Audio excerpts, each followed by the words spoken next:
How to share location on iPhone. To get started, first of all go ahead and open up the Messages application on your phone. Tap the new message icon in the top right corner to start a new conversation. Now type the recipient's name into the To field and select the correct contact. To the left of the text input field, tap the plus icon. List of apps will appear. Here, select Location. The iPhone will then find your current location and display it as a pin on a map directly within the message window. To send it, simply tap the send arrow. A map showing the location pin is sent to the recipient, who can then tap on it to get directions or view it in their Maps app.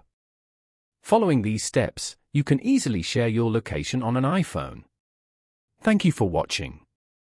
Please leave a like if this tutorial helped you, or leave a comment below if you have any questions related to the video.